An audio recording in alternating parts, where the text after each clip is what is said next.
What's up, dudes? Welcome back to TripleKO. Once again joined by Matthew of the McMuscles variety and Justin of the Wong variety. Hello. Hi, guys. Hello. So, we had a pretty healthy and substantial week for fighting games, I'd say. We did. The biggest thing that is obviously on everybody's mind is the announcement of Mortal Kombat ONE. Not to be confused with ONE 2. The 2 is seemingly gone. We're going back to 1. So there's a lot to chat about there, but it isn't just that. There's a pretty large variety of other things that have happened over the past week or so. I think we're all currently playing a Street Fighter 6 open beta. Justin's playing it from Japan. Yep, I'm playing in Japan on a little pocket Wi-Fi, and the connection has been great. Like, there hasn't been many issues. The only issue I had from like 3 hours of playing was somehow I was matched up with somebody from Dominican Republic in Japan. And I guess, I don't know, some funky stuff happened and it was actually unplayable during that time because I wasn't meant to play him, right? But anytime I fought somebody that had like a Japan flag, it played great. Everything was smooth. And the players are really good here. They actually are, we talked about it last time, but they're actually a lot of modern mode players in rank match in Japan right now. And it's actually pretty solid. Pretty solid. So you think the majority of the matches you played in the Japanese servers have been modern mode? No, not majority, but definitely more than before. Most of Luke's, most Luke's and Jamie in Japan are modern mode players. And they're playing solid. They're like playing good ground and neutral and stuff, right? You can't jump against them. Oh no, you can't jump. Yeah, you're gonna get anti-aired 100%. I'm curious, like even in a situation where you get like guaranteed cross up off knockdown, and then you go for I'm gonna get a cross up. So the game will just auto give you cross cut. Yeah, they were modern moding cross cut, and I'm like, that's scary. What? That's scary. Yeah, it's very scary. So, so anytime I get like a knockdown, I jump over. DP crosscut. I'm like, what? That's crazy. So it shows that the new generation of fighters and new generation of controls are getting more appeal now. Like more people are adopting them slightly, it seems, at least. Yeah, I think so. I think because like they thought about like, okay, we do lose some normals and everything, but like the fact that you can't see the buffers of a special move, it's pretty strong because it makes your Fireball and Dragon Punch game automatically better, right? Because it's just a one button, you don't see your character a little jank, so people can't react to it as freely as compared to if you're playing on classic controls. Jeez. So how many crackheads have you run into? You know, I feel like anytime I fight a Kimberly or a Gaio or a Kim, they're all crackheads. Or a Ken, I'm gonna think they're crackheads. You know what I mean? Just because they got the setups and the loops and everything. I don't think I ran into a ton. I played like quite a few matches last night. I was mad tired after the friggin' Mortal Kombat thing. I bet you were crazy, man. There was a couple where I was like, dude, this dude's precision and combo accuracy and setups are immaculate. Like, my God. Like knew exactly everything I was going to do with every touch. And this was in like hour 1. So I was like, bruh. So I'm like, you know what? Props to that dude. If that guy is genuinely like that amazing, that's incredible. But that screams some crackhead shit. Yeah. It's really hard to kind of speculate. And it's just unfortunate. But because the closed beta 2 is an older version. The demo is still a more recent version of the completed version of Street Fighter 6 with like different frame data. So this is more of just the open stress test. And you know what's crazy? Like they had to do emergency maintenance, right? Oh yeah. And I'm in Japan, so it's like, all right, I'm gonna wake up right when it happens, right? And when I wake up and I finally get to play, that's when the emergency maintenance happened. I'm like, oh, so I can't play. So I can tell you what was going on. I jumped in right as it started, and I got like 15 matches on a cabinet, and it was like, oh, cool. Nice. And then I'm going to try ranked, see what the actual matchmaking is like. And it just didn't work. It stopped working. And then I tried to get back on a cabinet. It just wasn't working. The entire matchmaking system died. So Capcom comes out and admits it. And they're like, okay, we need to take the whole thing down. There are way too many people playing. At that point, it was like 1 a.m. And somebody told me there was 23,000 people playing on Steam alone. And that isn't even like the main console, right? So Steam is like for the hardcore fighting game people. All the people that are like the casuals are definitely on PlayStation, if not a pretty good chunk on Xbox. So what's nuts about this open beta in comparison to the closed betas, the numbers I was hearing of the closed betas were approximately 40 to 60,000 invites. Right. So that's total invites, not like concurrent users. Like you'll get probably that many or close to that 50,000 that actually all log in because, you know, a good chunk just won't show up. But to think that, oh, dude, they were getting those numbers and way more concurrently at like 1 a.m. Friday morning on Pacific. So this isn't even prime time. Like they were getting hammered. So their entire matchmaking system dies. And they're like, okay, yeah, so there was way too many people playing. We were not ready. And that's good because today there's way more people playing.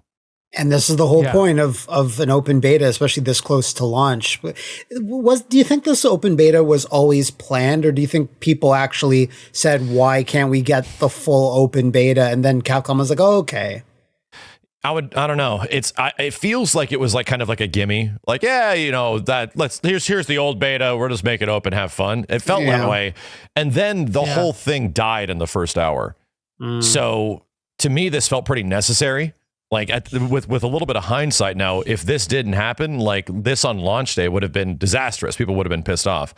But now it's working. Like they applied a fix an hour later, and it is completely functional. And from what I understand, every single stream I'm seeing, I played like 2 more hours of matches after until like 4:30 in the morning. It's all working. So whatever they did, it's like, oh, thank God they have that, because that would have been a disaster at launch, you know?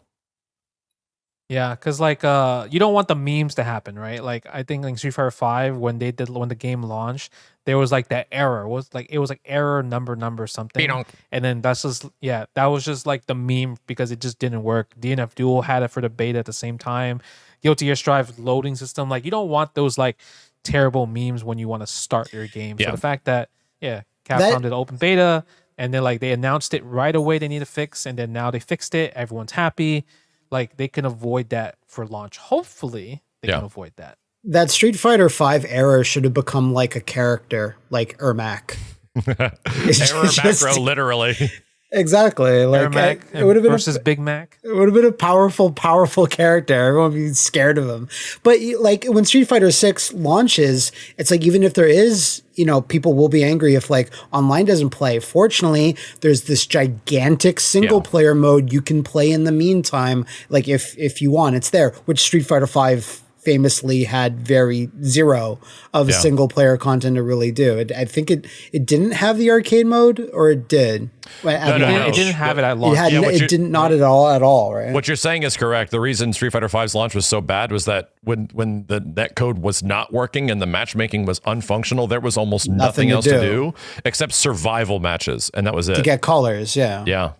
So, survival mode, training mode. Dark times. It is dark times. A lot of people in my chat, because you're getting a lot of like, you know, the casual smooth brains that show up and they're like, oh, it's Street Fighter 5 all over again. Oh, God. Wow, Capcom's screwing up all over again. And I'm like, listen, bitch, come back tomorrow and tell me if you feel the same thing. And the fix came out. Bigger companies than Capcom have like had bad online launches, like Call of Duty, Call of Duty, Activision, EA, Ubisoft, just name any of them. They've all had a game with a huge online functionality that didn't work, and they have more resources and stuff than Capcom. So it's like, again, great that it happened now, because I was up last night and I saw these Twitter notifications from Capcom going out saying, hey, this is messed up, we're fixing it. And then before I went to bed, it's like, hey, we fixed it. I'm like, wow, okay, cool, good stuff. Yeah, and this is exactly what we want. So a few other things happened because we're all currently playing an older build of Street Fighter 6 at the moment. The demo, the offline demo technically runs a little bit better. So we don't have much to report. We're getting on the cusp of the game coming out. So I don't even know by the time the next podcast happens, we might be in the world where Street Fighter 6 exists. However, I have to talk about this one because over the last couple of days, Guilty Gear Strive has gone insane.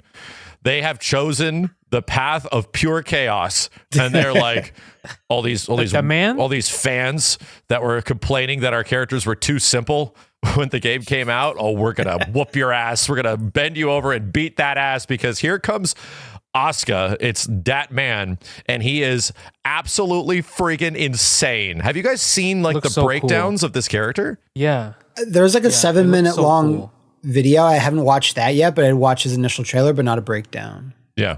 So I it's like comparable because the other crazy complicated character technically in Strive was kind of like Happy Chaos, like all the kind of management and meter and bullets and all that kind of stuff seemed like, wow, this is a lot. And even in comparison to games like Xrd, I remember when Answer came out and being kind of excited about the character, and then 5 minutes later, I'm like, nope, my brain is not big enough for this shit. So it's too much flying around. There is, and this guy is like those characters times 4.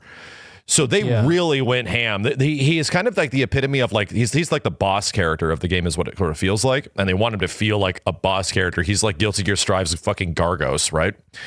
But the nuttiest part about it is how much there is, and it just keeps going. And everything that I can tell, he's like a zoner.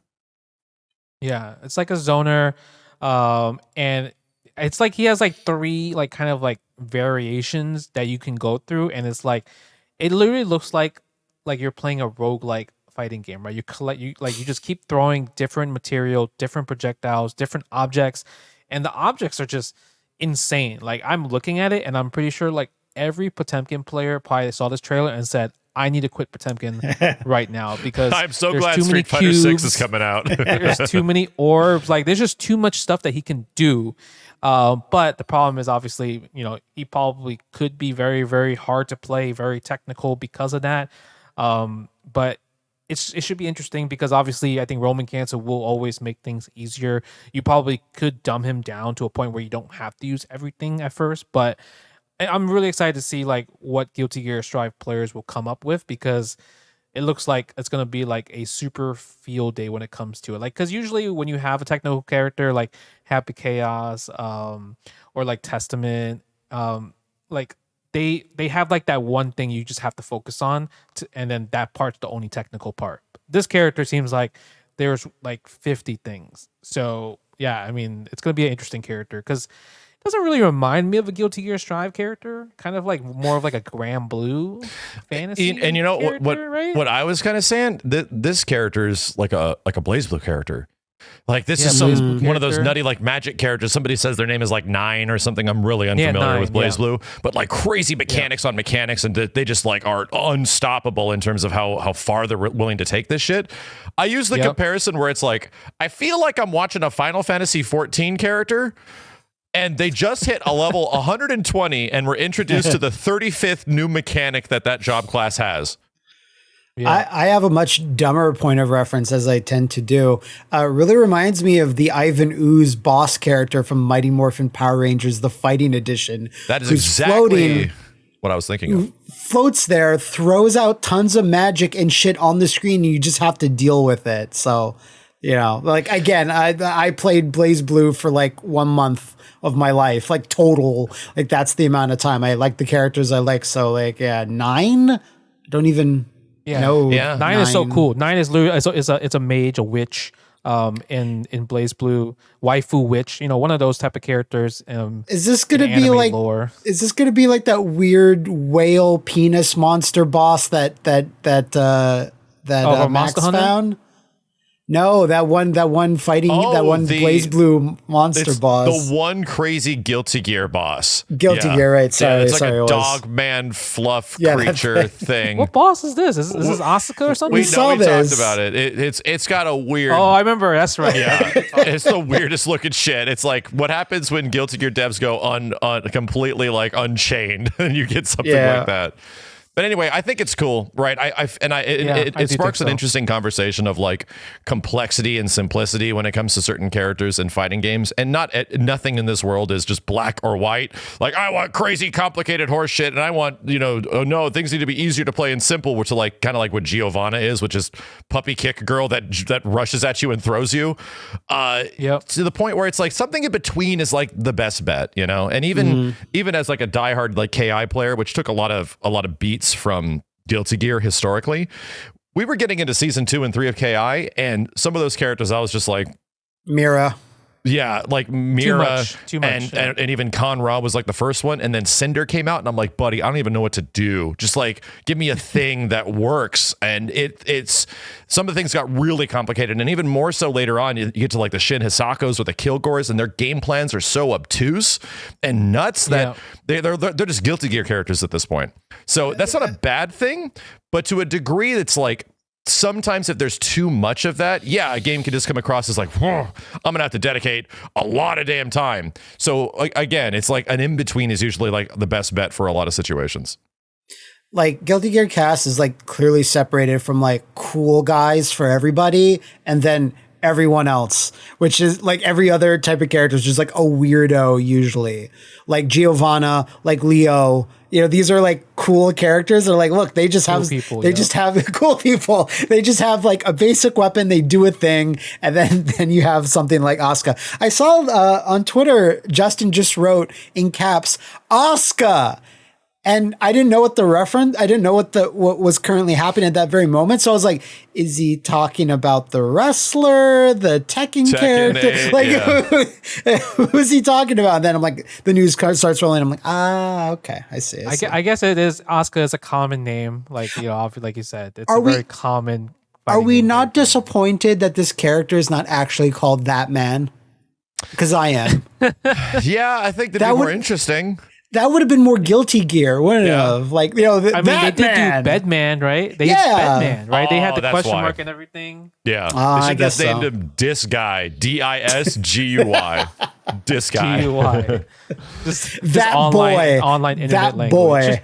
I think the better thing that comes out a result of this is that the Guilty Gear devs are getting pretty experimental, right, with their ideas, which is cool. And the best part is that Guilty Gear Strive is still one of the most like attended like fighting games in terms of like the hardcore fighting game scene, which is great. It's great to see just Guilty Gear Strive now 2 years later still doing as good as it does. And even though it's had a lot of ups and downs in between, for sure, the fact that it's found its audience, it's crazy to think that like it's the year 2023, Guilty Gear is the biggest like fighting game in the fighting game scene for quite some time. So I think it's just great. It's great to see them. I'm curious what season 3 is going to bring.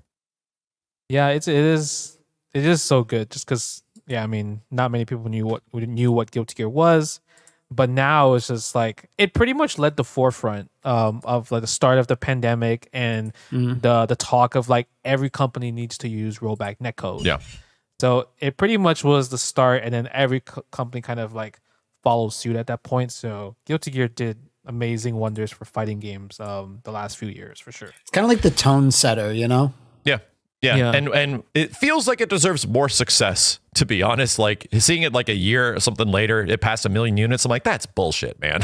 That still rubs me the wrong way. It's so I don't weird. know. That's still an impressive number for Guilty Gear to me. Oh no, it did win. Like it did win deserve more. Fighting Game of the Year. Say that again. No. Fighting Game of the Year, right? No, it did not. I don't remember if the Game Awards gave it to that or something else. I'm pretty sure they gave it to something else. There was no other game, I think, at the point. Who wants to look this up? Because Multiverses was I'd rather be wrong. Right? Yeah. I felt like Guilty Gear won an award. Even if it did or didn't, it should have. So it came out in 2020, right? 2021. Yeah. 2021? Really? Jesus. Yeah. I feel like let's because people will just tell us in the comments, but it'll be too late at that point. So I felt like it had to win. So what did our Lord Jeff Keighley think of the Guilty Gear Strive in 2021? What was his verdict, Matthew? Hold on. This is a very bright screen all of a sudden. Let's just blind our friend here. Winners, blah blah blah. Because fighting game is usually like thrown during the commercial break because they don't care. It did. No. It won big fight. It won a big fighting game award in 20. No, yeah, it did. It did. Yeah, okay. You're right. So the other things were Nickelodeon All-Star Brawl, Virtua Fighter 5 Ultimate Showdown, Melty Blood, and a Demon Slayer game that I don't know. That seems right. The Guilty Gear one. Yeah. Yeah. Okay, that's fair. Yeah. All right. The competition probably was either Guilty Gear or Demon Slayer. That was probably the top two. Hey, we are also sponsored today on this episode of TKO by MeUndies. Justin somehow calling back in from Japan just for this special guest spot because it's about comfortability and it's about the lower regions of the body of which he is a big expert of. Justin, what are your secrets for traveling and staying comfortable, especially when you have those very long flights to Japan, which you take every 2 weeks? Man, the one thing is obviously you guys can see I am a big dude and those plane seats are so tight, so small. But guess what? You know what? I don't need to be tight. My down there. I need to spread my legs on those plane seats. I just need to move around because one, I have long legs. I have thick legs as well too. And MeUndies does a perfect job. Obviously you cannot see me right now, but I am only wearing MeUndies right now. I got the scar prints. I'm a big Disney fan. We are a big family, like home, right? My wife got the Ursula and we got the scars. So it's one of those things that, the brands, the patterns that they have, they also can match your personality. Yeah, as for myself, I took the jungle pattern for my pair of undies, and they're one of the most comfortable ones I own. And if you out there want to get 25% off your first order of MeUndies, plus free standard shipping, visit MeUndies.com/TKO. Remember, if you're not satisfied, your purchase is on MeUndies. That's 25% off your first order at MeUndies.com/TKO. Thanks again. On the topic of Guilty Gear, I'm curious what this is. Matt has a topic over here that Guilty Gear was going to look like KI. And I'm like, what the dub shit? So there's a new translated. This is like long time ago, right? This is a 1995 video game magazine article that was recently translated and said the very first art style that Arc System Works were attempting was going to be like 3D rendered sprites like KI. And wow. Oh, how we were denied. It's sad that creativity keeps getting squashed. There's apparently a 12-year-old Daisuke Ishiwatari image in this magazine scan. This is just Battle Arena Toshinden. This looks like toys. This looks like stuffed toys you buy in Toys R Us. No, this looks like Avengers in Galactic Storm. That's what it looks like. Yeah. Like it doesn't look nearly as good as KI. That's what it looks like. I'm looking at this tiny image, the one with May on it, and it's got Soul Bad Guy and his buff arm and his big hair, and that dude is sitting right next to a Battle Arena Toshinden character. I tell you what. He does. But if you look at May, it's not even an anchor, it's an axe. Oh, she has an axe. Like a giant axe. So that's weird because was she not a pirate? But you can see she's got the little pirate crossbones. Yeah, she do. So how did that disconnect happen? They're like, she's a pirate, but let's give her a giant axe. Of course she should have an anchor. She cut down trees for the boats. You didn't know that's how boats are made. Maybe, yeah, you're not even wrong. But at the same time, it's still like, how did they not come up with that right away? It's still fast. Like, I wish we'd see this stuff a little bit more. Like, this is an example, that early Street Fighter V build where they had those wild character designs and like realistic proportions and stuff. And it doesn't happen too often. We get to see like a completely different art style that was at once considered like Mortal Kombat digitized forever until it wasn't, and then after that just 3D models. Like I would love to see like they try like a cell shaded Mortal Kombat at some point. That'd be sick to see. That or like the gameplay was completely different. Like because Street Fighter V you mentioned was also different from gameplay. It was very like Marvel-ish in terms of when you activate V-Trigger. They had like an exhibition with Gamer B and Daigo, and Gamer B had Chun-Li, and Gamer B activated V-Trigger and threw like 50 Chun-Li fireballs like it was a rainbow edition in the exhibition. It was so cool. I think the one Matt's talking about is the crazy one that looked like Virtua Fighter, right? Is that the one you're mentioning? Yeah, Matt? Justin, you're talking about like the early Street Fighter V, but that was when it was still playable. This was like the photorealistic Bison had white hair. Yeah, it was like it was made by like not even Capcom. It was made by like another team. It was made by Polygon Pictures. Yes, it was made by a trailer studio. Have you ever actually seen those screenshots, Justin? I felt like we've talked about this before, but maybe Justin didn't actually see the pictures. Yeah, we'll have to share it with him because it's a completely different game, and it was scrapped completely. I think this was all in Matt's compendium of what happened for Street Fighter V. But yeah, dude, like, and everything I heard from behind the scenes, everyone called it Jank Fighter V. Like, it was apparently friggin' awful, and nobody was happy, so they had to get like Sony's help, and then that's the Street Fighter we know. And it's like, and then Street Fighter V is like, this is the best one we could do with 6 months. With 6 months, to be fair, yeah, that's pretty much like a deja vu because that happened in Street Fighter 4. They had to like change the complete game because they're like, this is not fun. We need to fix this. Oh yeah. Well, but that was just like adjustments and stuff, right? Like the hitboxes and things. Or do you mean like it was even more drastic? Matt, I have something to show you. At least I can find this friggin'. Yeah. Go ahead, Justin. I was talking to Seth Killian, who pretty much led the whole Capcom team for US back in the day for fighting games, and he told me that he had to press the red button, and you don't press the red button that often. So if you press the red button, that means like it's like emergency and everything, like Among Us type of thing, right? And he said they changed everything. They had to like start over type of thing. Okay. Like everything in terms of gameplay was like terrible, and it just didn't play like Street Fighter. So that's what I was told, and it was pretty cool because it's like he pretty much kind of like really made Street Fighter 4 like how it is. Yeah, I just put the link in there, Matt. It's atrocious looking. Oh, this. Yeah. This looks like a mobile game. A lot of this is like 2006, 2007-ish, right?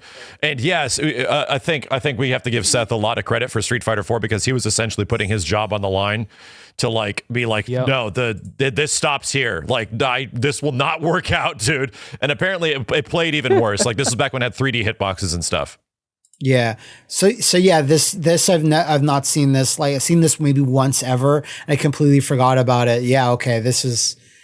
Again, we were denied. I would have I would have loved for them to release like a janky build later. Like, please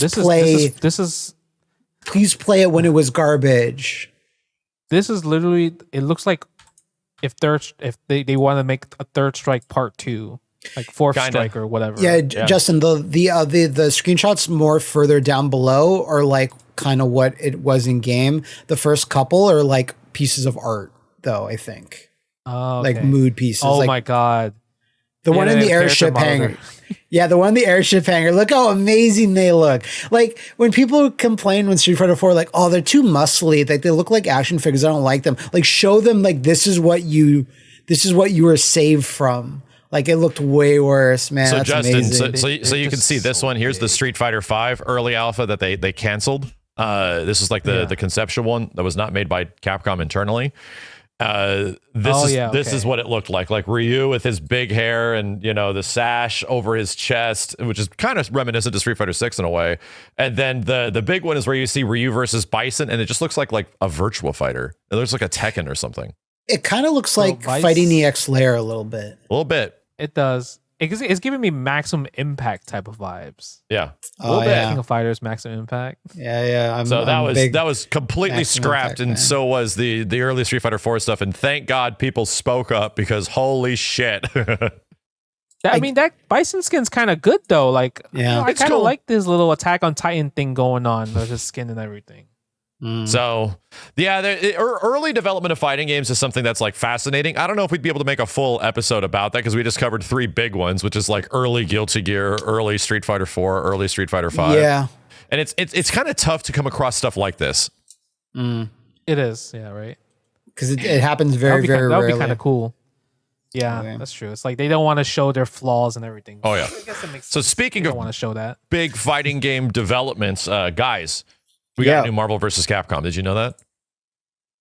A brand new one. Yeah, I mean, Brand new one. I mean, Brand new one. A brand new one with a new character select screen that you could pick multiple characters that you really wanted. Yes. So it's like, why the hell would Max?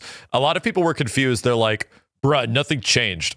Like, so many people were confused because on a surface level, this is an extremely remedial difference. Like, where's my Marvel 2 character select screen? Where's my, Mugen 100 character slots that are on this? And it's like, those are completely different things. The reason I put up like $5,000 for this functionality to be here is because for the history of me being like directly connected and talking to these mod guys for like the past 3 years ish, right? The one thing that was always holding them up was more character slots. And why is that the case? When you mod a character in and you add a new character to Marvel vs. Capcom, you have to essentially get rid of something else. It's fucking equivalent exchange, Full Metal Alchemist type shit. So we have to delete Ryu to put in evil Ryu, or delete certain parts of Ryu to put in evil Ryu, or something like that. So that held up creativity a lot, where there was always another side of the roster, and then the old roster, like the vanilla roster of Marvel 3, and then, the modded side. Yeah. But eventually, like, the functionality of some characters would have to be required. Like, there was no way you can have Frank West and Ultron at the same time, because Ultron and his drones used Frank West logic that he has for his zombies. So because of that, Frank could never be in the game if Ultron was in the game. So what it really did was completely stifle creativity, right? Like, what these devs were doing, what these like modders have been doing to the game is completely hindered, and they're going to eventually hit a dead end where they just can't do anything more. So I wanted to stop that. I was like, that sucks. We need to get this figured out. We need to find the right people to do it. And I hope throwing a little bit of money at the wall, which is all this was, is going to allow that to happen. And it did. Thanks to Genesis, they figured out a way to add additional character slots through a clone engine. And you can effectively clone character slots, and even the really difficult ones, like, aforementioned Frank West and Ultron and stuff, found a fix for those things too. So I paid out the bounty. Yeah, that's pretty cool. And the release build, Tabs has already released a release build of his own with all of his characters, and now you can play all of them with the vanilla roster at the same time. The issue with the character select screen, was that because it was like MT framework was just weird, or it's because you just couldn't get into the guts of it? Like, what was the core issue with why the equivalent exchange stuff? Zero documentation. An engine that was limited usage from Capcom only, primarily used in the mid 2000s, and no documentation. Like, most MT framework games don't have many mods, if not like some visual mods. Even the biggest thing that happened to the community before this was a model importer, where you can take even the polygonal models from other games into Marvel 3. That didn't exist. So it's just like, you have to like brute force reverse engineer everything. Yeah, so, and that's why so many characters were made of bits of other characters. Yep, that's the reason. Their effects and stuff, It is the reason why the modded characters are the way they are. They're just like pieces of that, frame of that, because we still can't do animation importing. You still can't make custom animations. Like, it doesn't exist. So when characters have their neutral poses, they don't animate, because that'll take an insane amount. It's just like the arms of Sea Viper with the legs of Ryu on the body of Urian.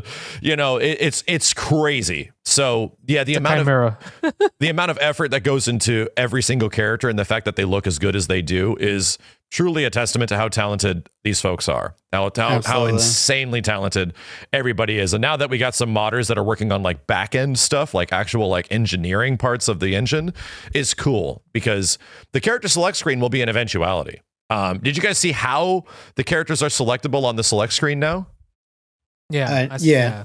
So you have to like go to the borders, like Marvel vs. Capcom 1 style. Secrets. And then you press up, and then there's another character up there. If you press up multiple times, there's actually a list of characters that are hidden in those areas, because redesigning the UI is a completely different, monumental task. Yeah, because funnily enough, that's a lot like a lot of Mugens, where characters are hidden because we can't logistically fit them all, or it destroys the readability of the character select screen. So they're hidden on the back, and you just like look at whatever the character like visual like representation is, and like, oh, there's Hornbuckle or whatever. So that's funny. It's almost like a little Easter egg in a way.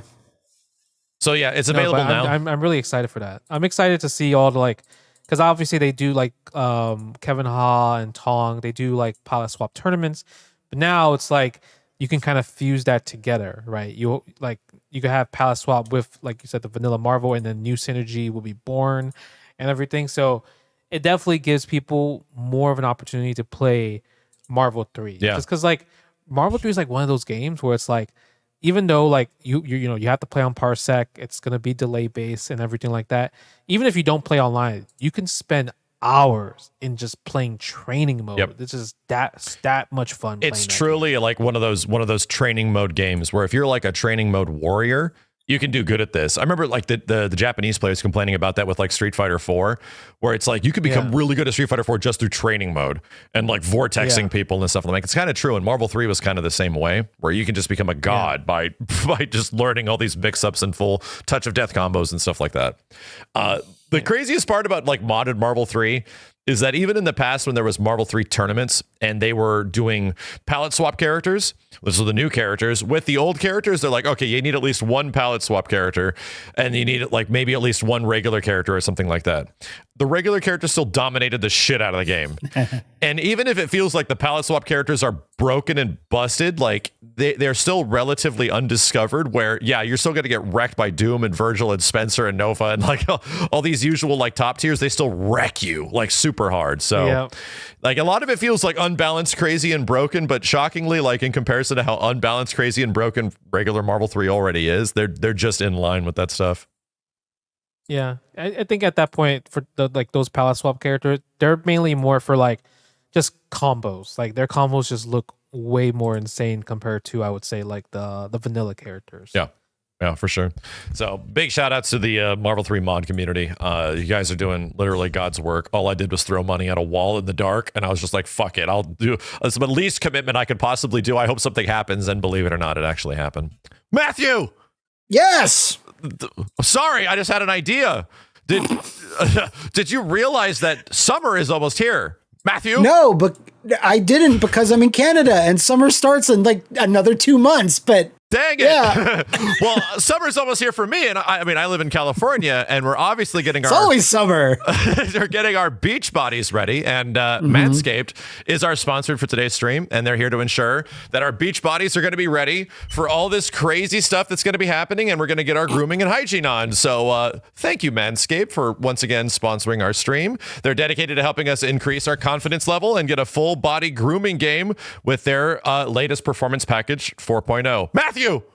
Yes? It's 4.0. It is 4.0. Like I've said in previous episodes that have been sponsored by Manscaped, the beard trimmer has been a lifesaver. Like I've thrown out all my other razors. I had so many of the little plastic things, the edge guards and stuff, threw them all out, like just threw them outside my window, didn't care anymore, and I've just fully switched to the Manscaped version now, and I can't really look back. Its charge stays for a really long time. Like a suspicious.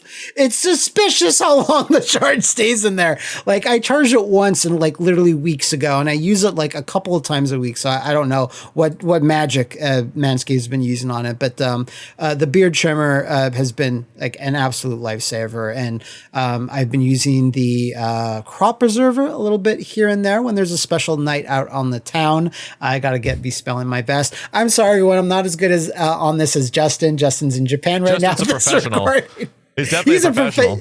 He's a professional ball enthusiast. I'm just an amateur at this point, but yeah, all this stuff has been great, and I hope it can make me look a little better when summer finally does roll around here in Canada. So this kit does come with the Essential Lawnmower 4.0. This is a waterproof cordless body trimmer, and has a ton of other liquid formulations to round out your grooming routine. And so anybody that's looking to attack some rogue hairs that are popping up in weird places like your friggin' ears, because growing up is just wonderful. This stuff is perfect for this stuff. So as Matt was mentioning, the crop preserver, the weed whacker, all these are part of the performance package 4.0. So for anybody that wants to check this out, you can get 20% off free shipping with the code TKO at manscaped.com. That's 20% off and free shipping with the code TKO at manscaped.com. Trim your chesticles with the besticles. It's such a good line. Matt, I want you to tell me specifically. Oh no. Your Don't, feelings. please. I want to see. Do you have an extra hat? Because I don't want you to take the one on your head off. You know. Let's just skip it. We can skip this one. We don't need to talk about the latest King of Fighters 15 character. We do because we do because we've already talked about this. Like it's easy for not everyone to watch every episode, but Sylvie Paula was announced she's coming, and then on that episode we talked about that, and then I ate my hat. Then it already happened. But that was but it could have been fake. No, it was not fake. There was artwork. A fake trailer. It was not. It could have been a fake trailer.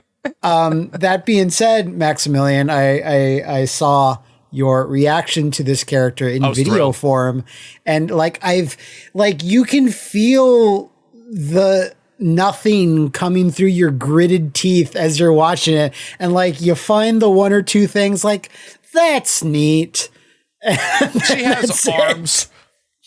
So, I will say this is a better costume. Her default is a better costume in that trailer when they go back to her old costume, and then it makes you go, oh, the new one's so much better. Oh, that helps. Yes, we know that she's modeled after a famous idol in Japan. That doesn't help. That doesn't help. I don't know anything about that. Yeah, it doesn't help me. Yeah, listen, there's plenty of cute characters in King of Fighters and a lot of other fighting games where I'm like, I like that character. They're cute and like they're awesome, right? And then there's sometimes you turn it up too much. What is the name of the big huge guy they added to Tekken who has that long name that I can't pronounce? The kickboxer. Fuck your mom. Faruka him.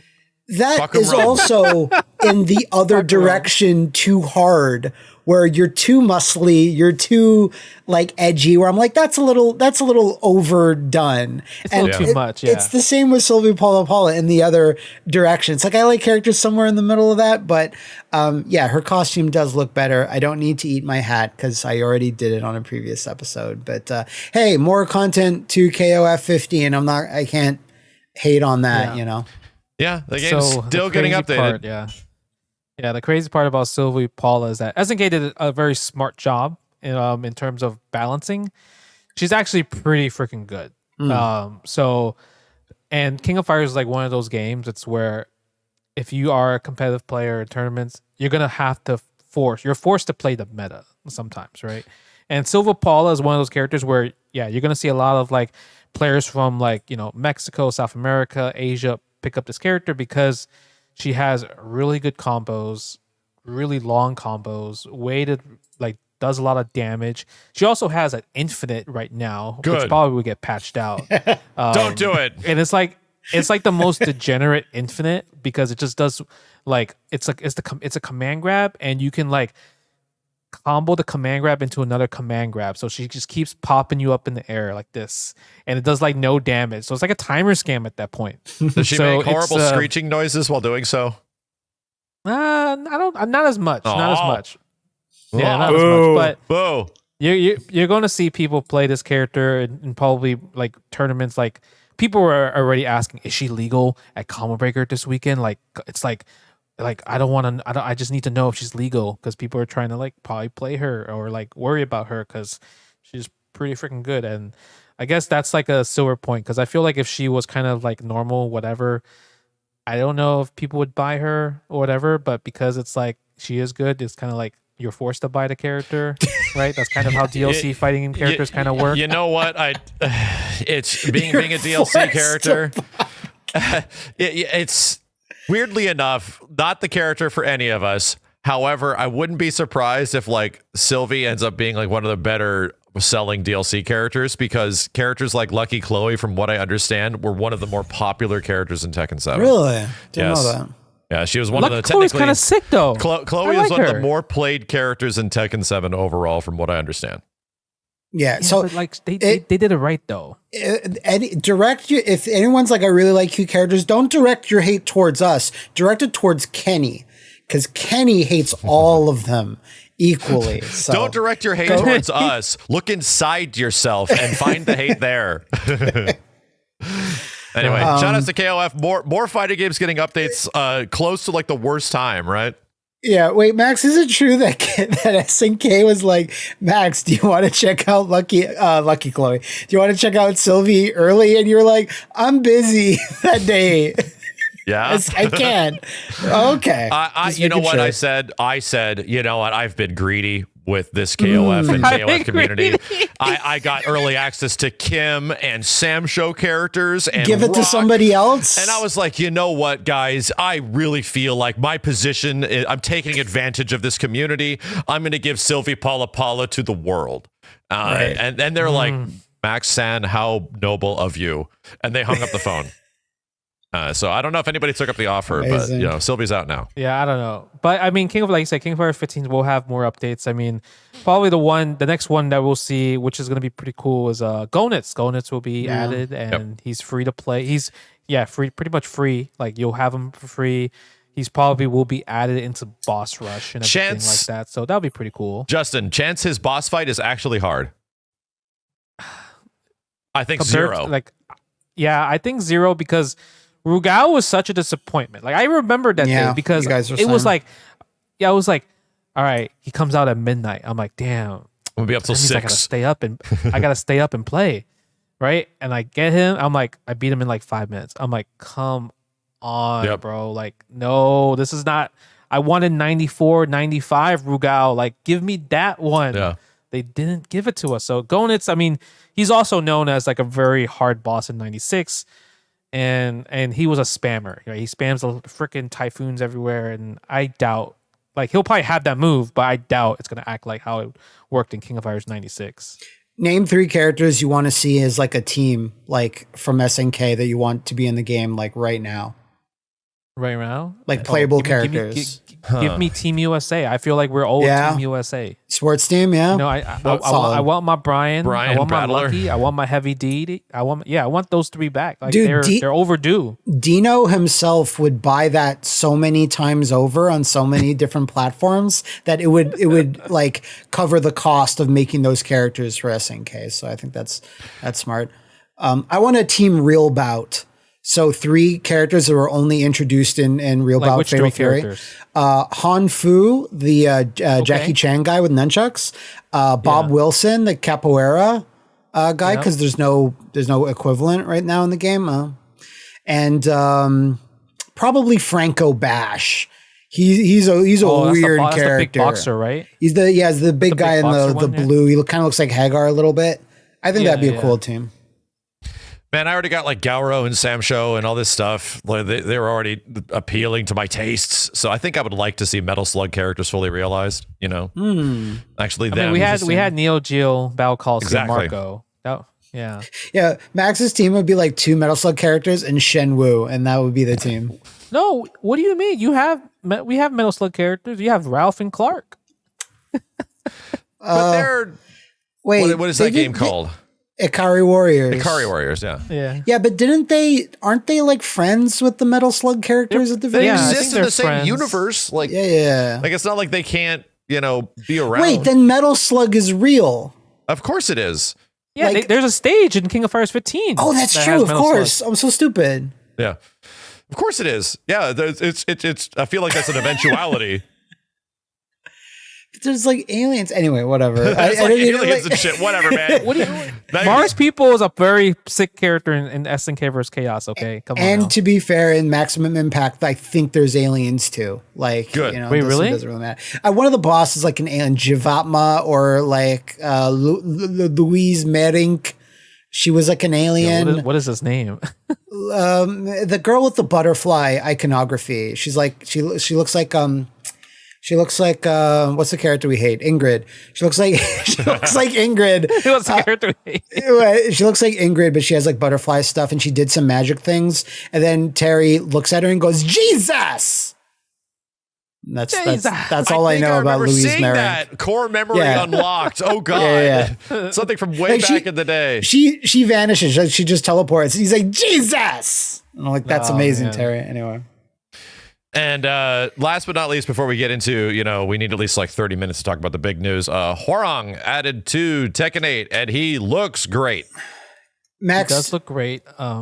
He regrew his eye back. That's what I was wondering. Like, what happened to that? He was just doing it to be stylish. Like, he's like, pirates are in this I thought year. he lost it. No, he grew it back. Clearly, in Tekken, you grow shit back. Yeah. I guess that makes sense in Tekken, you know. Yeah, Max nailed this when he said, like, they really pared this design back, which doesn't happen all that often, but it's like 1,000 times better than like Tekken 7 Harang. Like, I did not like his default at all. And this is just like, it is pared back. That's weird. Tekken doesn't pare things back. I immediately made the comparison to Paul, where it's like, dude, look what happened to Paul and look what happened to Hwoarang. Like, Hwoarang goes back to something closer to like Taekwondo Hwoarang Tekken 3 style. And look what happened to Paul. So they even Paul historically has had like kind of like pretty decent character designs, even up until Tekken 7. Like, he's okay. But now they go wild with him, and Hwoarang went wild before, and now they dial him back a certain direction. So there seems to be a little bit of like crazy character design awareness going on for Tekken 8. I do like that that's different, though. Like, it's not, you can't always expect them to be pared back. And we still don't know the details about the costumes, but Harada has said, like, there's going to be their normal costume as well in a lot of tweets and stuff. But, like, sure, okay, great, because that pleases everyone. I don't know when that started, really. Like, maybe the whole nostalgic. Yeah, I feel like it's nostalgic costumes. Street Fighter is definitely nostalgic. Oh, maybe KI. Maybe KI first did that. God damn it, you're right. Yeah, because Street Fighter 4 didn't have nostalgia costumes because they just had. They were nostalgia costumes. Yeah, they were. I guess Chun-Li. Wouldn't Chun-Li be the first? The Street Fighter 4? Huh? No, because she the Alpha costume, and then each Alpha 2 you could play the Street Fighter 2 costume. That is it. Yeah, you're right. It actually goes to Alpha. Yeah, you're right. Where you can pick the poofy shoulder Chun-Li. Yeah, that's crazy. And thank God we didn't have to give KI more credit. Jesus Christ. Yeah, I hate that game. I'm sorry. I'm a Capcom show, you know. That's what it comes down to. So yeah, Hwoarang looks great. Most of these things will likely be hopefully playable in the near future. Some of these like pre-release games. I'm assuming that Bandai Namco is going to have something at Summer Games Fest or something like that, and we're going to see more on Tekken 8.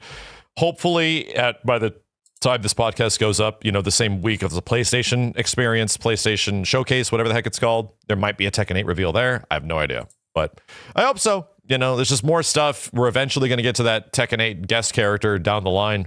See who the hell they're going to stick on the front of the box next to Jerry of the River and Akuma. We'll find out. So, I mean, it'll be kind of cool. You, who did you want? You said you wanted Tifa, right? Of course. I mean, Tifa's the popular pick. Of course, yeah, she's the popular pick. Of course, yeah. But I think if like realistically, if we're talking about like who would they pick, that'd be better. If they're sticking with what they did with 7, they're probably going to put Clive from Final Fantasy 16. That'd be cool. Sense. You know, that's a cool character. Yeah. So, y'all ready to talk about it? So, and here's what's crazy. We have a lot to talk about. We talked about Sylvie Apollo already. Yeah, Sylvie is in Mortal Kombat. She did it. She crossed the generational boundaries and borders. They said no, but she showed up anyway. So Mortal Kombat 1 finally announced after 4 years, after technically like 2 years of people waiting for an announcement of some kind. Yep. We finally got it. And it was, as expected, a CG trailer. Yeah, it looked really great, though. It looked good. It up till a certain point, I was kind of like, this looks like all the other CG trailers. It wasn't that impressive. But when it shows that shot of Kitana in a what is it? Caravan. I was about to say a caboose. Yeah. It's not a caboose. That's not correct. When it showed that shot, I was like, oh, that looks nice. Like, and then every subsequent shot after that was very good as well. I think you'll understand this being like a relative Mortal Kombat lore master, Matt. I think you know more about Mortal Kombat story than maybe me or Justin. In that shot, Kenny sort of made an observation that it looks like the princess or queen of Edenia, whoever it's usually like Kitana, right? She's like the high royalty. And then you have Melina like kind of below that. It looks like Melina is now the queen of Edenia. And Kitana is the one that's like the bodyguard or like looking after her or something like that, because the caboose is purple. So I'll always defer to Kenny for any Mortal Kombat observations that he makes. But that would actually fit in with some things that Ed Boon has been saying, some things that the official Mortal Kombat 1 website has been changing. Like alliances and character backstories are going to be different. Yeah. And that is a cool thing. Like, it is. It's like we've said in past games and other franchises, when characters don't evolve at all, like not just visually, but it's like Sakura's still a schoolgirl despite the fact that she's now 30, stuff like that. And, or, you know, Ryu never changes, blah, blah, blah. Thankfully, he's changing a lot now. But like to them to actually go, it's actually in this new universe, it's flipped on its head. Kitana is her bodyguard and she's the queen. That's cool. I want to see what that's like. And listen, is Fire God Liu Kang wiping the slate clean and starting a reboot thing? Is that a really cheap, easy way to just do whatever you want again? It sure is. Time travel. But it's awesome, time travel though. is broken. It is broken. Time travel is so easy and so broken. Like you could just do anything you want with that. Yeah, and it's like I said, it's a cheap, easy way to do that. But at the same time, I still want to see the results. Like, of course. I can move past that, and I'm like, no, I just want to see these characters in different positions and stuff. I want to see like, you know. Of course, everyone likes their favorites, right? Like I like my Johnny Cage to be this way. And I get that. But I'm also kind of like, I want to see a Johnny Cage that's maybe not a goof, that's maybe a bit more serious. I don't know, just as a change, as a treat.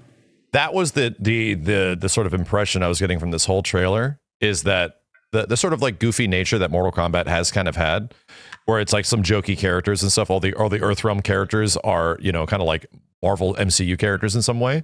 Yeah. That's kind of gone. It just feels like from this trailer that we're going for a more like serious tone, like relatively darker tone of the series, because it's being rebooted, right? We don't have to abide by the MKX/MK9 standard of what, to MK11 even, of what those characters in that universe is kind of like.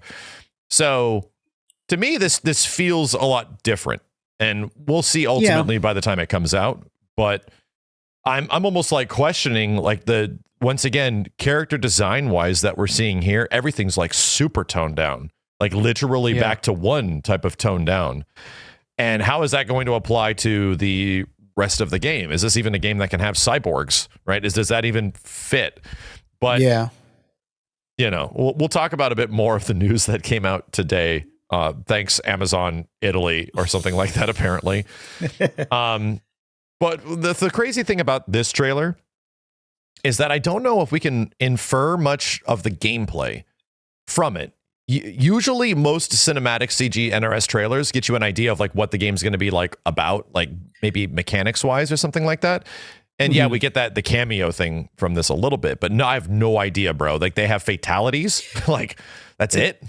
Yeah. It just like kind of, you know, like you said, it's a CGI trailer. It's more of like an announcement of anything. And if you really had to like kind of like dissect on like what kind of the game would be, it seemed like it would be like a 2v2 or like a character with like, and you have assist, right? Yeah. And that's pretty much what it comes down to. It doesn't really seem like it's a 1v1 type of thing. And that's the really cool part, because it's really different. Like Mortal Kombat in terms of standards of like how people play it online. Like I know Mortal Kombat 9 had like the tag system and everything, and that was like really cool, but it was also not as explored as much. People really didn't play that mode. It was like, scoffed. In tournaments for sure. Like you don't see it often. But now this is like the main thing. It's kind of like how Multiverse, right? Multiverse has pushed like a 2v2 more than a 1v1. So maybe this might be kind of like how Mortal Kombat is like pushing it, where they want to have a different game style and everything. Because like how do you go from like 9, 10, 11, where they all completely like were so different in their own ways, and then make a brand new one, right, with a new twist to it. And you know, this is kind of like how they solved it, and I think it's really interesting because it's new, and a lot of people are going to be pretty interested about it. Just because like when I think about like assist, I think about crazy combos. Sure. And I know we talked about it, like Mortal Kombat 10 is like so good because it had the best combos, and like you could just go on forever and forever. So that's what makes me excited about Mortal Kombat 1 is that I get my combos back. For right? sure. So I'm really looking forward to that. I think that's a big complaint, like across the board of what happened with MK11 just overall. They had to eventually like retroactively add combos, right, to characters and give you the ability to do these things. Weirdly enough, it's to me, I have like a funny take on this where it's like, yeah, I'm granted, I expect combos. Like that's something that I think that they're going to answer and they're going to give us because this cameo thing that they're talking about was literally in MK Aftermath. In Mortal Kombat 11 Aftermath, when you went through the story mode, there was moments where you can have like Shang Tsung on your team and he'd come in and do a move. It was on the, it was attached to the right stick. And you can do right stick, up, down, left, right. And that assist character would come out, do assist thing, and then like extend combos. I just watched a big combo video featuring like somebody made it for all the characters in the whole friggin' game. Cool. And you can see some wild and shit. And it's clearly broken and never designed for MK11. It's just like a cool thing, but it obviously was the testing ground of what this mechanic is going to be in this game. I just hope it isn't that. It isn't just that, right? I don't know if that makes sense. I don't know if I just want another 1v1 game where now our combo extender is attached to another character that comes in and does a filler or maybe an ender and that's it. Like, no, dude, I think of assist games. I think of how they're used offensively, how they're used offensively, how they're used mid-combo, and you have to make those choices, right? That's what makes assist games great, is that you have to actively, like, you know, if you do it MVC1 style, they're almost all used super defensively, where I'm just going to hold back and your dumbass is going to jump at me. Here comes Colossus, you know? And sometimes they're used, like, offensively, where you can get, like, Lou and then mix people up and all this cool stuff. So I hope it's like that. Like, I really hope that they're multifaceted and not just, like, combo filler. So I'd say that makes sense. They would have to be, but just because it's a huge feature that they're touting on the website and information. Yeah, they're like, it's been 2-ish years since Aftermath finished, like support for MK11 finished. I'd say 2 years is a good enough time to take all the framework of Mortal Kombat 11 and the graphics engine, blah, blah, blah, and assets and figure out like what's going to be the next gimmick and thing. And like 2 years is enough to suss out how they can expand upon that assist system from MK11 Aftermath. I completely forgot that was in there because it happens in what, like a handful of fights? It's a handful of fights, and I think it's like a couple of towers, and that's about it. Yeah. So I was going to say, when you were saying that you can't really get a sense of how the game is going to play from the trailer, I get what you mean, because it felt more like a collection of cutscenes from a grander story versus the MK11 and MKX trailers, which is one fight against like Scorpion and Raiden, and then in MKX it was Sub-Zero and Scorpion, and this was like, here's Liu Kang saying this, then that, and here's like a human Raiden. Yeah, like normal, a non-god Raiden. That's cool. Like non-7-foot-tall white dude Raiden. You know, like the one that we're used to, like a completely different universe, like Raiden character with Kung Lao. It's like, oh, interesting. Okay, that's different. Oh, so that's Raiden. Yeah, like Raiden Kung Lao. Yeah, Kung Lao had the sharp hat. Raiden had the pointy hat. Yeah, I had people tell me it's Kung Lao and the Great Kung Lao, and I'm like, so there's two Kung Laos, and I'm like, I think it's Raiden, but people are really arguing me. Why would why would young Kung Lao be with the Great Kung Lao? I mean, look at the movie that, I don't know if you've seen the Flash trailer, that movie that's coming out, but there's two Flashes in that movie as well. That's true. That's true. Okay. But that was MK11's gimmick. MK11's gimmick was like old character with new character, and they're the same, but they're the same character. Like that was the whole gimmick of that game. Yeah. But that makes me really happy to see Raiden as a human version, because that means his fight style could be completely different. Yeah. Might not even be called Raiden. He might not even have Torpedo anymore, right? So like all his moves that he normally had would be completely different. His name is Bolt Lord. His name is Mr. Lightning Bolt. His name is Jack the Ripper. What if they change Raiden's name to the other like old school Raiden's name? Rayden. Like Ray. Rayden. Just make it Christopher Lambert from the movie again. Just speaking of which, I guess it's Mortal Kombat 1. Yeah, I guess. Speaking of which, my brain fried out when it said Johnny Cage is now Jean-Claude Van Damme. I was looking at that and I just saw Street Fighter and Mortal Kombat cross together in a weird way. Yeah, like I didn't get it at first. And then I was like, oh wait, yeah, no, this is quite a hell of a callback back to when Mortal Kombat was pitched as a video game version of an unmade Jean-Claude Van Damme film, and he was going to be the center of the game. And then when Jean-Claude was like, "Yeah, no thanks, video games are never going to go anywhere," and Johnny Cage it's a dead essentially. medium. Johnny Cage just replaced Jean-Claude Van Damme at that point. Yeah, they just modeled him directly after what Jean-Claude wears in Bloodsport, the little black tights, and yeah. So some people are mentioning that it's like a Bloodsport, like 35th anniversary, like throwback thing. Oh. Because MK1 was originally like a Bloodsport fighting game, and then halfway through the development, they lose the license, and they're like, "Well, we got to turn this into fucking something," aka Mortal Kombat exists. So it's just like a wonderful, full circle situation. And somebody made a good point where he is a cameo character. As we understand now, there's some more information that came out where he's not like a full playable Johnny Cage skin. Johnny Cage is a cameo character that you can have with a Jean-Claude Van Damme skin on that cameo character. So I'm assuming you can't fatalize the cameo characters and maybe just the main character. And that makes sense. I would assume that a lot of celebrity likeness doesn't want their whole ass face chopped in half and then shoved into their nuts, and then they get pulled out the asshole and they get exploded into eternity. But the movie characters based on the actors from the 95 Mortal Kombat movie, you could kill them. They were cool with it. I guess. But maybe Jean-Claude is a little bit more of a it depends on the people. This is the barometer of, am I cool with being shoved into somebody's asshole? Like, is this fine? And then you see the sinew. It's like, I don't know, man. Or if you're going to ruin my reputation of being like ridiculous and never losing in fights. But it's a digital version. No, it represents me. But I'm like, okay, you're not the star that you used to be, though. Like they have to like kind of he's talk to him about that. I don't know. I mean, yeah. Shang Tsung continuing the tradition. Here is a character that should be in the base roster, but he's not unless you pre-order him. Oh, I was kind of, when they were like, here's Goro, he's the pre-order character for Mortal Kombat X. I'm like, yeah, Goro's a special character. He's been very playable very, very, like, not that many times. Yeah. Shao Kahn, yeah. And then it's like Shang Tsung now. It's like Mortal Kombat 2, the next one after this, are we going to be pre-ordering locking Sub-Zero? Baraka. No, Baraka.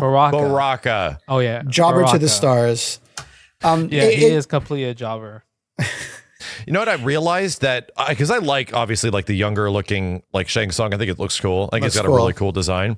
I realized that in almost every single one of those teasers that they've done since MKX, when you see the character walk out and it's like this playable bitch, usually that is rendered in a relative in-engine element where it isn't like a big CG thing. You know what I mean? So I think that might be a hint at the actual visual acuity that we're going to be looking at for Mortal Kombat 1, where maybe that's how the in-game visuals are going to look. When they showed all the other DLC characters of past games, they kind of walk out with a, like, not stilted, but a slightly just very basic animation, them walking in from the darkness, just staring at you and like doing one animation. But this was like an elaborate shot just for like the pre-order thing for the very first trailer. So yeah, you might not be wrong there. And like, again, for this to be out like 3 years after the last game, it's clearly going to be built off that last game. It's not going to go through a massive visual overhaul, but it's going to look better. It has to. There's no Xbox. There's a Switch version, but there's no Xbox One or PS4 version. Yeah, that was the big announcement too, is the abandonment of previous gen. But also, we can't not put it on the Switch because Mortal Kombat 11 sold a shit ton on the Switch. It still blows my mind when people show me screenshots again of like the crypt mode, and you're like the dude exploring the island. They just show like a gray texture that's like massive, and it's just like I never played the Switch version. I know it runs at 60. I know the gameplay is there, but it's just like it looks so bad, and I still don't. I this is hard to articulate. Can you make a game that looks good? No. But you know what I mean? It's like Tekken 6 looks better than that. Oh, sure. But ultimately, like, I guess it's just too much work. It is too much work. You have to like remake the whole game and how everything is like created. It's just so much easier to scale shit down, right? And just make it function on no RAM and no processing, and you're right, it runs at 360p. But if you had something that is like, oh yeah, you could get like Tekken Tag Tournament 2 on the Wii U looks better than the Switch version of Mortal Kombat 11 100%. But that's because what they were working with on the Wii U hardware-wise was comparative to what Tekken 6/Tag 2 was even made on. That's true. That's true. Right? Yeah. So that there's a scalability there that's like, oh yeah, we just have to take this, that, and then we're kind of good. And everything's relatively, the same as it is. Not with a game that's like clearly made for next gen hardware, and then you're on some and it's still on Unreal. Like Unreal supports can run on the Switch, obviously, but it's like I can understand if it was his own custom engine that only like and I know NetherRealm's done a lot of work on their Unreal technology and stuff, but like it was on its own custom engine. I could kind of see them like doing something special, but like if Mortal Kombat 11 looking the way it does on the Switch sold the amount it does on the Switch, I guess they're like, it's fine, just put all the settings on mild. For anybody that's curious about it, it's coming out on PC and Switch at launch, and the PC version and the Switch version, from what I understand, are the same developers as Mortal Kombat 11. Yeah. So a lot of people are like, Jesus, NRS is the only company that doesn't make their own PC ports. And I'm like, it's always been that way. Like all the way back to MK9, like High Voltage did that port, and MKX had problems. Like this has always been that way. Who made that? So are we going to assume that MK1 will have problems on the PC and Switch on launch possibly? Did MK11? Yes. It did? Yeah, it did. And if we're going on like history, I would assume so that the PC might not be the number one version to go to. And that sounds mean, but that's just been the way it kind of has been for every single port, But actually, I'll be playing the PC version still. Yeah, it might actually work out this time around, because if you do pre-order the game, you get beta access in August. So if there's beta in August, and it seems like you pretty much get like the game for a whole month until September 19th, they could probably just test and like see what people think from that position, right? And then maybe at launch, no beta on the PC. Better.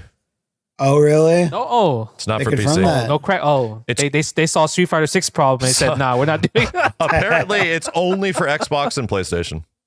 Yeah, okay. Then all right. So they were like, we're not gonna do what Capcom did and mess up. And there was one tidbit in like the big Q&A article they had that mentioned crossplay, cross progression that they removed. Cross progression. Oh yes. It was taken out though. It was edited within like the first hour of the information being available, but all it said was that crossplay and cross progression will not be available at launch. We'll be tackling it later. Okay. So that's fine. Who knows if that's the case? It's weird that they deleted it. That's all I'll say.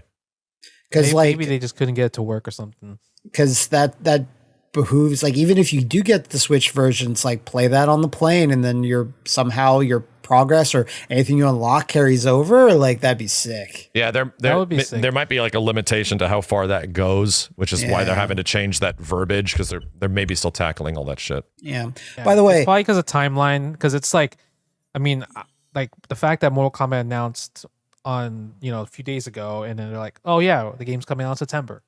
Like that's pretty soon. And then obviously I'm like we can assume that like maybe Summer Game Fest might have Mortal Kombat 1 there, or like next week's PlayStation show, and then maybe Evo, right? Who knows? But like, it's probably possible that like people are going to be able to play Mortal Kombat 1 before like the beta access in August. Yeah, right? for sure. So like, we'll see. We're gonna have the same like route to launch as we did with MK11, and it was stacked with MK11. Like we were getting new news like every single week, So there's going to be a lot. I think we're all anxiously awaiting to see what the game actually plays like what it looks like and what it actually plays like. Yeah, like that's once again, I have no doubt in my mind that another NRS game is going to be visually pioneering and audioly amazing, and visually 100%. It's going to blow our asses off, and it's just going to look fucking amazing. But that isn't the thing that had prevented me from playing an extended amount of Injustice 2 and MK11. I want to see the damn gameplay.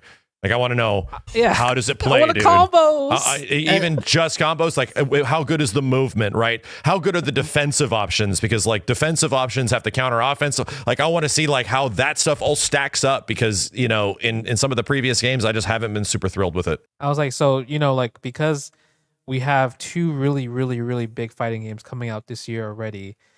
I feel like before Mortal Kombat 1 announcement, everyone was like, Street Fighter 6 is going to be the fighting game of the year. Yeah.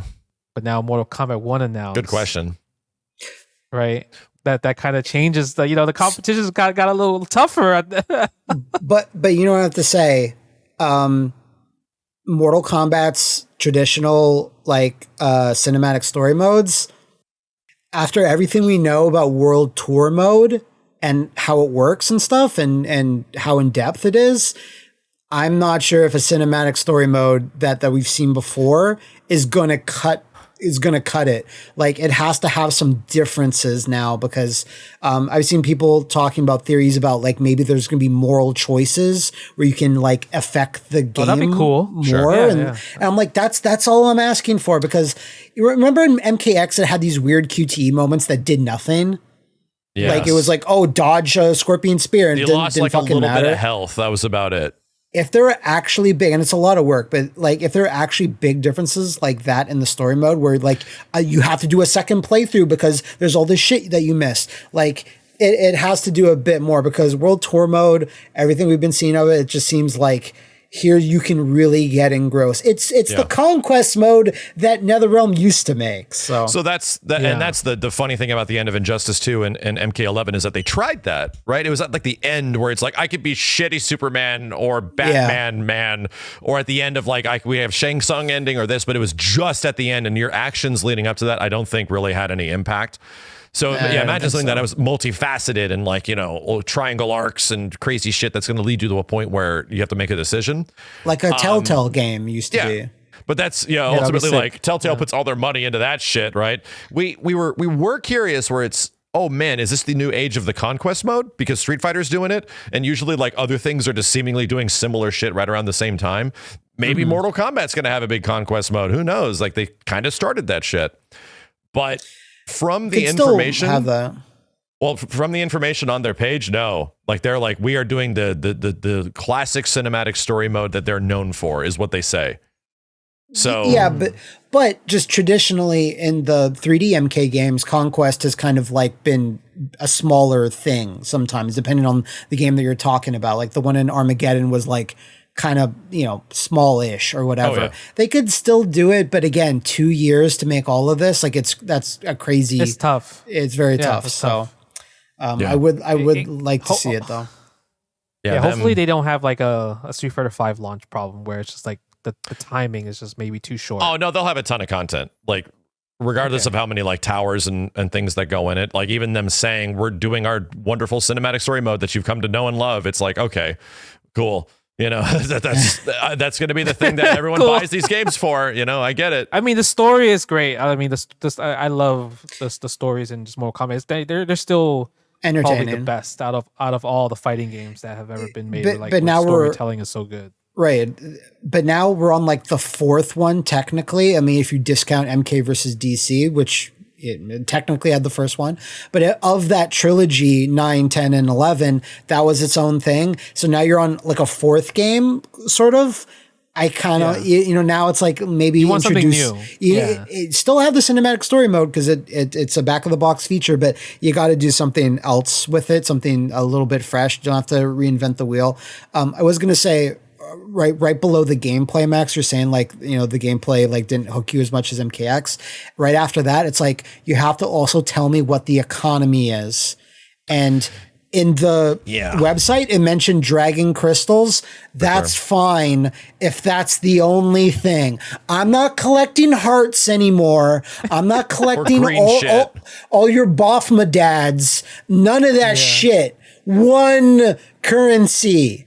That's all you need. Yeah. Coins. Just bring back coins. He doesn't need to be anything else. Yeah, coins over K. That's all you need. Yeah, just not that hard. It was so crazy in MK11, and even MKX was kind of like, but MK11, that was like after the gameplay, which, you know, I still enjoyed for what it was, but those two things in tandem is what made me bounce off MK11. Aside from just going through the story mode stuff, it's what made me not want to, like, I barely played the characters in a competitive setting in Aftermath. I was kind of like done with it at that point. So can I ask you a question about characters? Like, do you think the best character ever existed, Cole Young, is going to be in the game?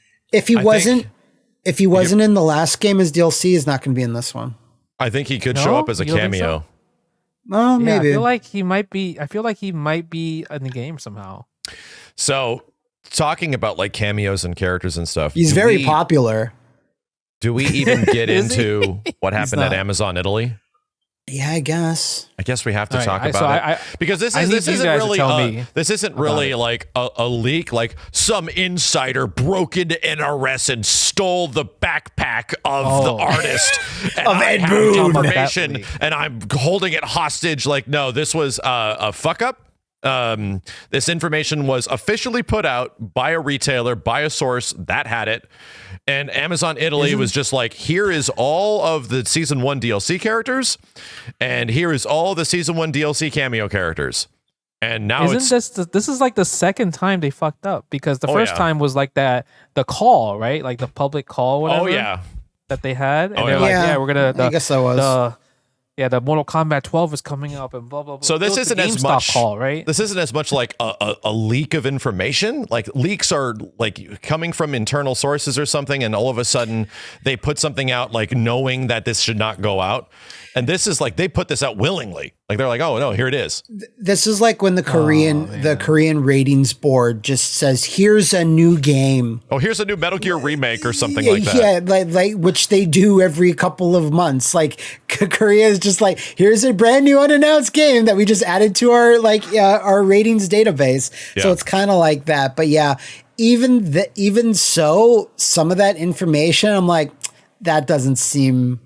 That seems a little weird or off to me, but hell, NetherRealm done weird and off things with their DLC before, so. Yeah, and what's on this list of characters was taken down, and it doesn't have that anymore.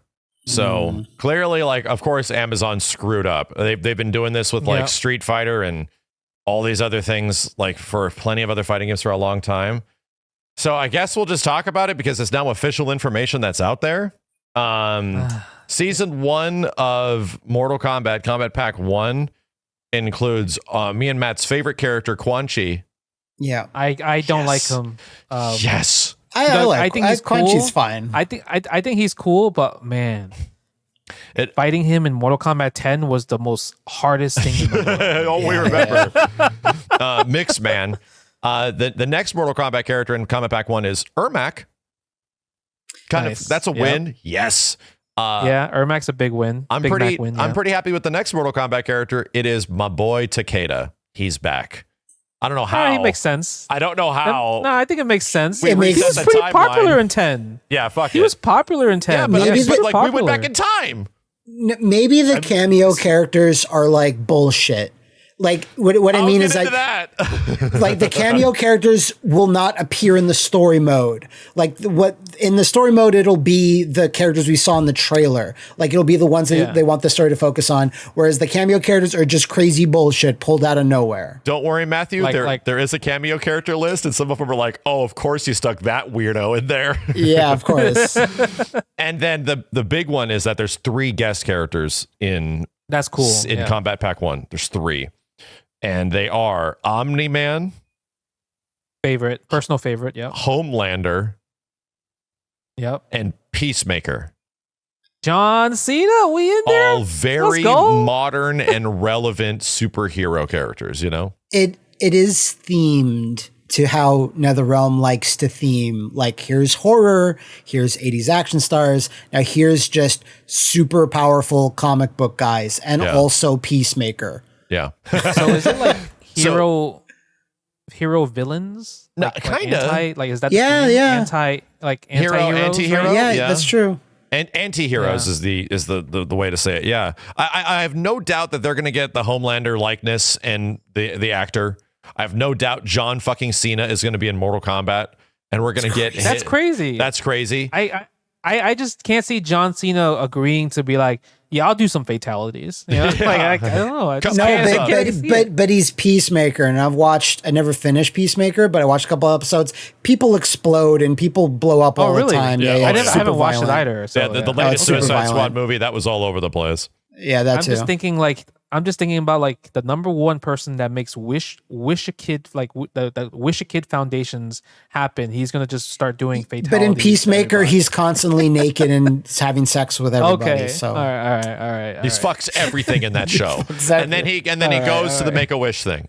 Yeah, right after. So, and then Omni-Man, I think that guy's voiced by like the usual, J. Jonah Jameson, J.K. Simmons. J.K. Simmons, yeah. Yeah, nice, and that'd be great if it was his voice in the game doing a fighting game character. That sounds awesome, man. And that kind of sounds like the pedigree that WB Games and the budget will bring to, a Mortal Kombat 1 with its guest characters. I'm just kind of excited. Star Power is working on my old faded ass, and I'm kind of excited. Like, none of these characters individually excite me, but I'm excited to see like the performances more than anything.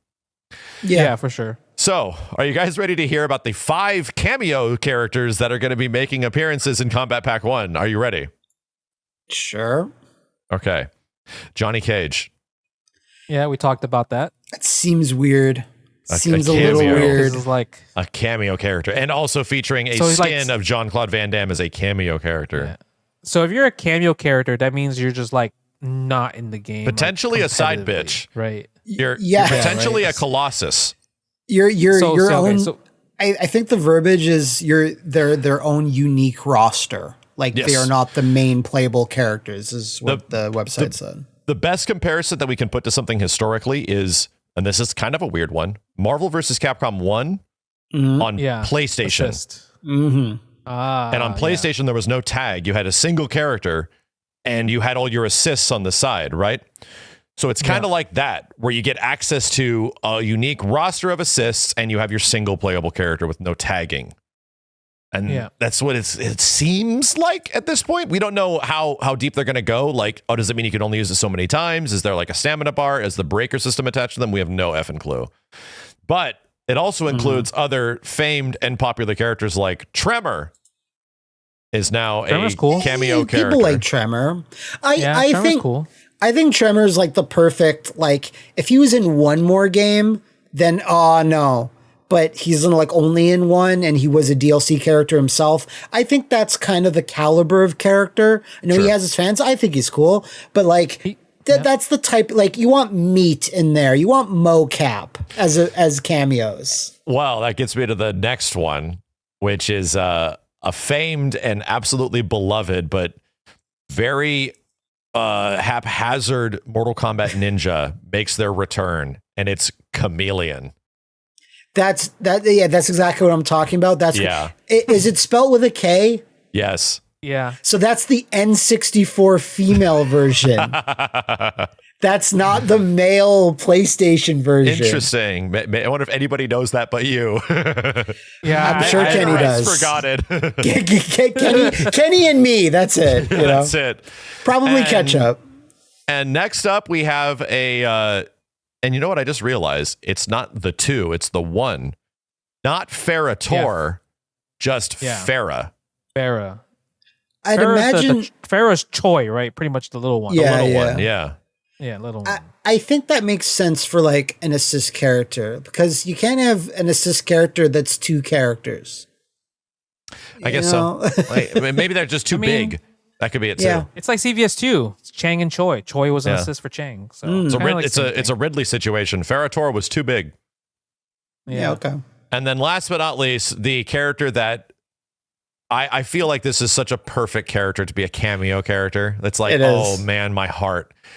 Movado is a cameo character in MK1. Justin, do you have any memory of who Movado is? So He's looking it up. He's looking it No, up. I'm looking. Okay, I'm not going to press enter yet. But Okay. No, you tell me I your don't guess. recognize. Okay, I'm gonna guess. I don't recognize the name, but when I think about the name Movado, I think about that one dude that got smoked in Mortal Kombat the movie, like real fast, like in 2 Art seconds. Lean, Is that him? the black dude. Or are you in- thinking sorry, of in the the new 90 Mortal Kombat movie? The new Mortal Kombat. Oh movie. no, Okay. that was wait. Who are you? Who got smoked really easily in that? No, that was the gargoyle girl. That's Oh, Natara. Natara. Okay. Yeah, she's a vampire. so Movado is. Oh, Movado's not a Mortal Kombat character. No, Yeah, he is. Oh, he is. Oh, is he? There's the Because when PlayStation. He's from the PS2 era. Like hold on, let me see. He has he's ropes he's that come he's out of Kano's his homie? arms, and he But- But he yoinks doesn't things. use them in cool ways. He doesn't. He uses them to, he like, uses dash. them to launch himself forward. He's like a reverse scorpion. yes, he for some reason uses Get them for away from mobility. me! like he's in a standing wheelchair or some shit. All right, so 100%.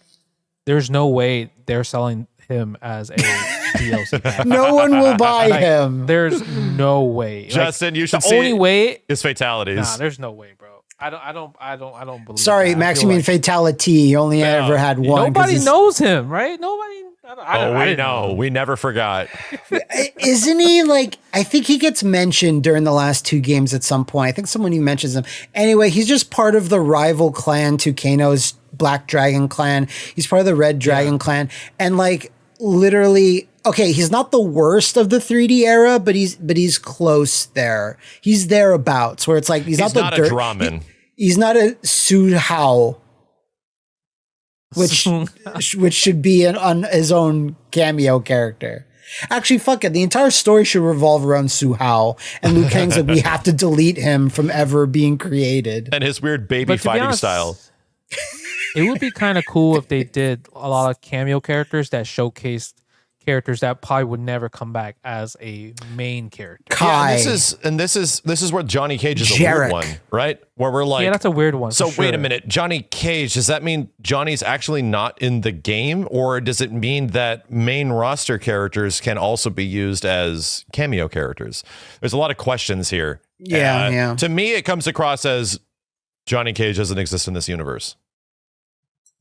That's what it seems. So some people or have he been does saying only this. as a cameo, right? Sorry. Yeah, some people saying this is like, judging from the trailer at least, it seems like this is not maybe a modern day taking place. Like it doesn't take place in the 90s or something.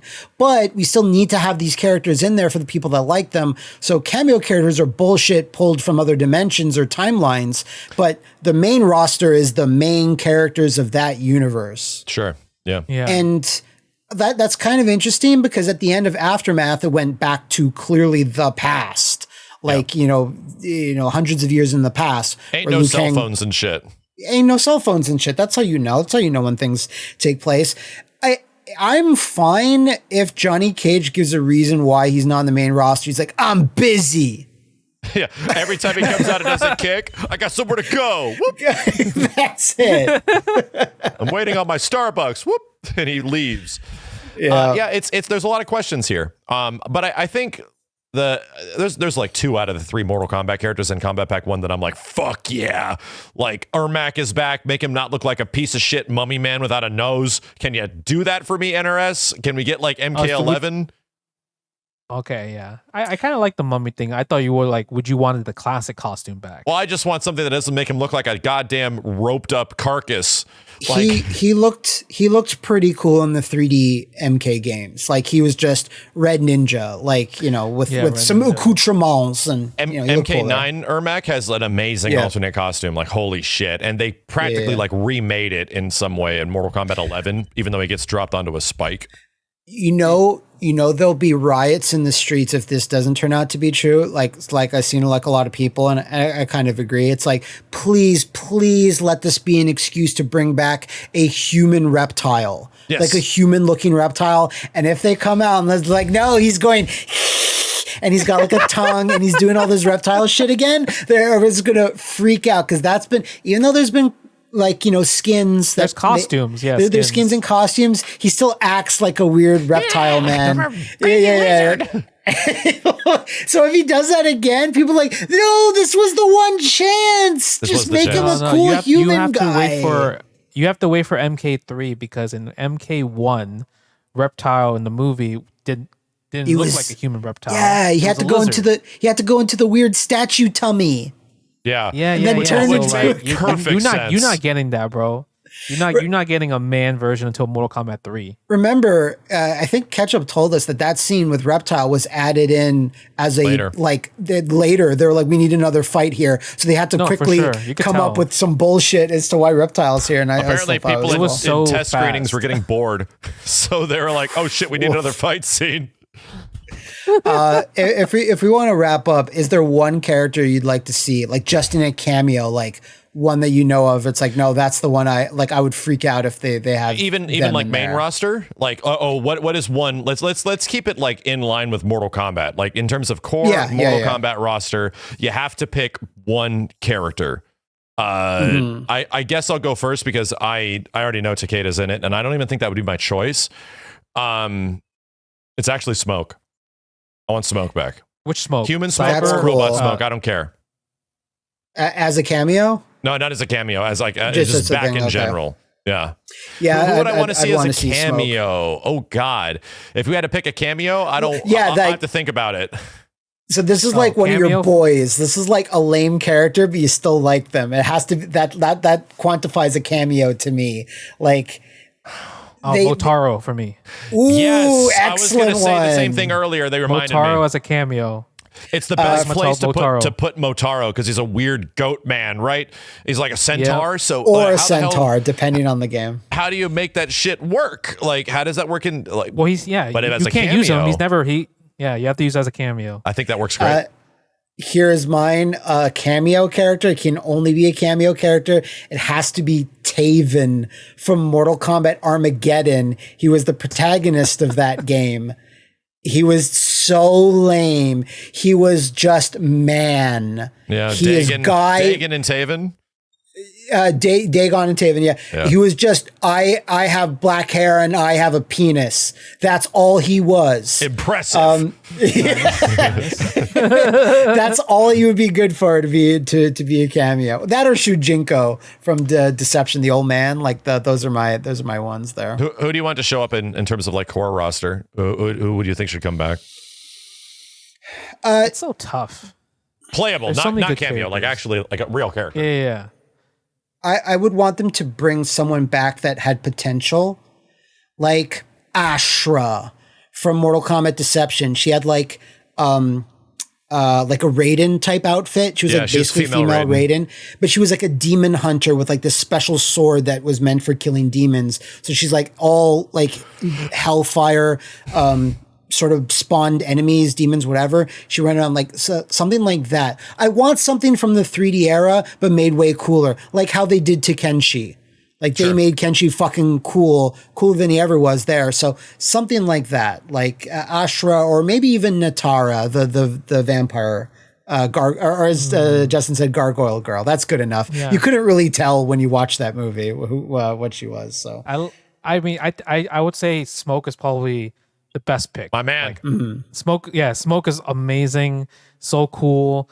But if I had to choose someone different, then I would probably want to choose Mocap. Keep it simple, keep it classy. Sonya Blade. Just like Yeah. you just can't not have her. I would like a revamped Sonya because like I don't think the Ronda Rousey version in MK11 counted. No, not that I one. hated that Sonya. So Like give me back the green suit, the green like workout clothes, like MK1, MK2 Sonya, that type of one. no, give you the 3D era Sonya that had the Lita WWE thong over her hip bones. Like that one that you could just that's my military outfit. That'd be a good one. But Mortal Kombat 1, I guess we shall see whether of the 3 majestic dates that are happening this summer where it's going to show up in gameplay. Max will stay up until 6 a.m. for every single one. Can we not do the 6 a.m.s, bro? Can we please? Can we just spare us? Good Lord. Max, you made it hard for yourself because you said I'm gonna start streaming now at like 10 p.m. and we staying all the way up. You do this to yourself. Yeah, that was you could have took a nap, woke up at 4, and then did the stream. I'm a sucker for pain.